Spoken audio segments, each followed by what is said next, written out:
কিছুদিন আগে দেখলাম উড়িষ্যার এক বাঙালি সাইকেলে করে সব কাপড় কাপড় বস্ত্র বিক্রি করছে।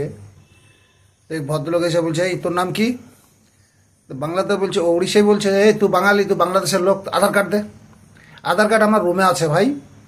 আধার কার্ড রুমে থাকবে, তোর অরিজিনাল আধার কার্ড দে। পুরো ডুপ্লিকেট আধার কার্ড দিছে। তো বলছে না, আর অরিজিনাল আধার কার্ড দে বলে ওর মুখে দিল ফাইট বসিয়ে। তারপরে মোটরসাইকেলটা ভাঙলো। এই যে অবস্থা, এর জন্য দায়ী একমাত্র নরেন্দ্র মোদী, বিজেপি।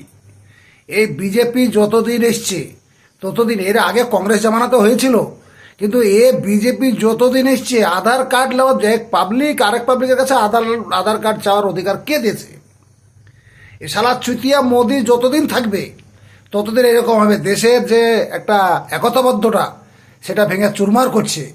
মানুষ, সাধারণ মানুষ যদি না বুঝে অধীর ভবিষ্যতে ভারতবর্ষ কত টুকরো যে হবে তার উল্লেখ পাওয়া যাবে না।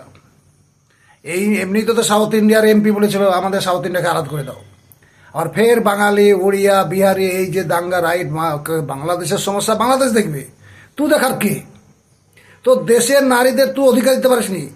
মণিপুরে তোর সেনাবাহিনী, তোর বিজেপির লোকে মণিপুরের মেয়েদেরকে বেইজ্জতি করেছে। তুই নিজের স্ত্রীকে পর্যন্ত ভাত দিসনি, স্ত্রীকে পর্যন্ত বাড়িতে বের করে দিয়েছিস।